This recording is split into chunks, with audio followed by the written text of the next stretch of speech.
Jocking my fina mahunani. Geronimo, Hunter, tell I'm all in gray. See, I don't know what you've been told. Oh, Mardi Gras morning, we shine like gold. One of the things my grandfather, Ferdinand Bigard Sr., would say is that Mardi Gras itself was like the sprinkles on a cake of our culture.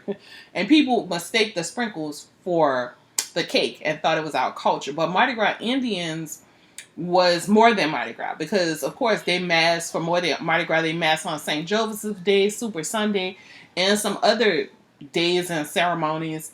And that it was sacred. It was the celebration of Native Americans and Africans coming together, but also that there was 180 tribes, and most of those tribes were probably not light-skinned people because the island people look how we look, and that we were the natives that on this land. And chants and ceremonies were asking for the ancestors to bless our city, bless our people, protect our people and our city and our culture. Right now we in New Orleans, we uptown, we at Super Sunday. How we get our people together is cultural things like this, but also implementing resources and things in the community. You know, while we got all these people out here, advocacy, everything could be happening at the same time. So we gotta be able to meet people where they at and bring the resources to the people. So all the money and everybody else, all the organizations should be out here with their tents and everything like that. If you have to be amongst the people to be able to understand what's really going on. So that's how you gotta do that. Hey, beautiful people. So I'm out here, Super Sunday, to ask people the question, what is Super Sunday? Why do we do it? Why is this a part of our culture? What does it mean? And why is it that we can come together and celebrate stuff, but we can't come together to fight for stuff? What has happened to our people? Because from my understanding of what Super Sunday was, it was a prayer and a warrior chant for us to come together and people to know that they can't play with the people of the city of New Orleans. So what happened? Because it seems like we're only good at fighting each other. So we're gonna ask some people, hopefully, because it's freezing cold out here, y'all. It's no joke, it is freezing. I don't know, but we're gonna try to ask some folks, what do they think? And are we gonna lose our culture because we're unwilling to fight for the things that created? Let me ask you this, what do you think the meaning of like St. Joseph did the Indians, what you think it's about? I can't really even answer that for you. Well, that is the elders, the generation people coming before, together. Basically, this is something that's just been going on for like generations, and people come together. It's just a part of the culture here. It is so a part of the culture, basically, I'm young, so that's basically my answer. Well, I'm gonna tell you, how do you think it is when we can come together to celebrate, but it doesn't seem like we can come together to fight for things like education, housing? First, I think this fun. So people this is fun, yeah. Like people gonna come for a party or what they know. Like this something that's, like I said, this something that's been going on for generations. So people gonna come because you grew up coming to the second line, and it's like the DJ and the day drinking, hang out with your friends, hanging out with your friends. So people gonna come for fun, but when it's time to get serious about like our education and things that's going on in the city, it's all like just getting together to even go out and vote. People take a little bit more out. It take more out. It seems like it takes more out of people. You get what I mean? But people will come together for fun, or they'll come together for drama, but they won't come together for the right things to support our kids or support our community for real. I think because it do take a little bit more. You gotta go out there. You gotta fight against the people that's against you. You gotta put a little bit more time into education and the oppression. And also, we kind of behind. Like, I mean. We oppressed. Okay. No, most definitely. But do you think people realize if we don't start fighting over some of those things, this won't exist? That's true. And I don't think that they realize it. I don't think that. Doing clearly, you are from here. Yes, ma'am. So, who are you in your tribe? I am Big Queen Shanu. I represent Loyal Breed Apache Warriors. Great, thank you for this. Thank you for this. So, what is this about? We pay homage to the Native Americans and to the Africans for helping our ancestors through slavery. Amen. Thank you, and thank you for y'all prayer and everything else for us. Well, so let me ask you a question. We come together. Do you think the average person understands if we don't come together and fight for our land and education, we won't have this in 15 years? They don't understand. It's Oh, Super Sunday, and why you started it? Well, basically, we got to say thanks to our mama and celebrate the children. That's the big party. Ain't no party bigger than that. And this is a means of saying thanks to the glory of our people. You know, that's essential. And it has so much in my spirit, you know, in terms of, I was in the United Nations, and I was sitting with some folks from different parts of Africa.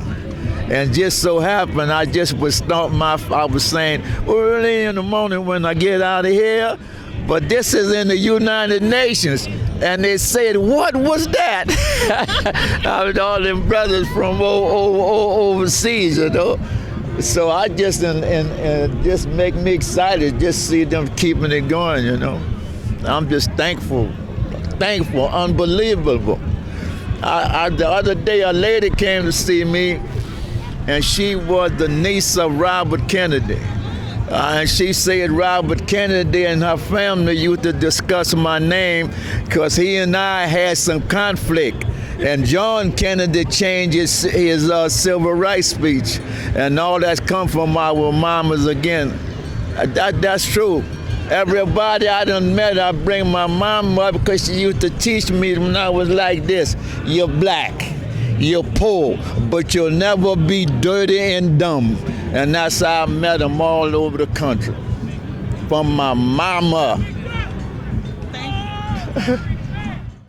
Thank you. So, how y'all doing? Y'all from here? Oh my God. We both original New Orleanians. All the way. Actually, I was born in New York, but I'm an original New Orleanian still. We have both been black masking queens for over 10 years. She's been longer than me. She's probably like 20. I'm probably like 10 to 15. She is, your gang is. I'm a big queen, Cinnamon Black from Fayaya and the Mandingo Warriors. And this is her daughter. This is my daughter. This is second generation. Mignon Red. And I'm Big Queen Kelly Black Osceola. So let me ask you, what is this about? It's about us. It's about you. It's about your daughter. It's about me. It's about her. It's about our ancestors. It's about our elders. It's about where we come from and where we're going to. Okay? That is what we're about. We're about us. We are totally indigenous to New Orleans. We only come out of New Orleans. You will only find black masking Indians in New Orleans, okay? New Orleans, as I don't know, some of you may know, some of you may not know, that we are one of the blackest cities in the whole nation, okay? And black masking Indians is that old, okay? When the slaves came out and went to Congo Square and that kind of stuff, we now do Congo Square. This girl is in Congo Square every Sunday. But also it's all about representing our ancestors and our elders. It's about culture. It's about where we come from and where we're going. We know where we come from. She knows who she comes from, right? She knows that she is an ancestor from the black heritage, from African heritage. Did you tell them there were over 250 native African black masculine tribes in the state of Louisiana? I didn't tell them that. You just told them that. Did you tell them that today is St. Joseph Day and we come from way downtown? And Super Sunday. So we've just done with our the big Super chief Sunday in that golden march, crown. and we're about to go do the St. Joseph Night March. Both of them fell on the same day. And did you today. tell them that we kill them dead with that needle and thread? Every day, all day. So let me ask y'all one other question. This is the last one. How do we get our people to come together and fight for our land and our education so we can keep our culture? We got to keep sowing. That's what we got to do. We bring people together in our culture through the sewing, through the music, alive. through the song, through the dance, and the community. We bring people together to show love, so they can see what love feel like. So when it's hard at home, what we're doing to keep us going, getting together, and to keep us to grow closer. You know, we need to appreciate each other and ourselves. It's about appreciation and love of yourself. And what we need to show them is, yeah, because if they love us, then that means they love themselves. Understand what I'm saying? They love us. And we spend time on these suits. So when you spend time on something and you wear it and you show it, then the appreciation comes when you feel when you wear it and people show you how pretty you are, because your inside is coming out. And can I say this? I know that when you are not masking, this lady here has been fighting for children and community.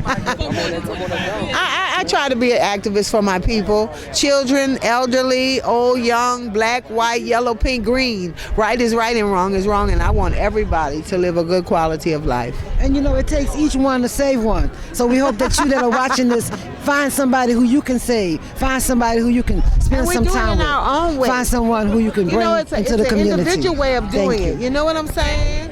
That's all it is. Good. Yeah. Thank you so much.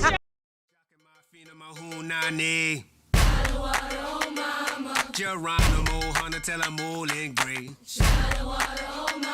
See, I don't know what you've been told. Almighty, God, morning we shine like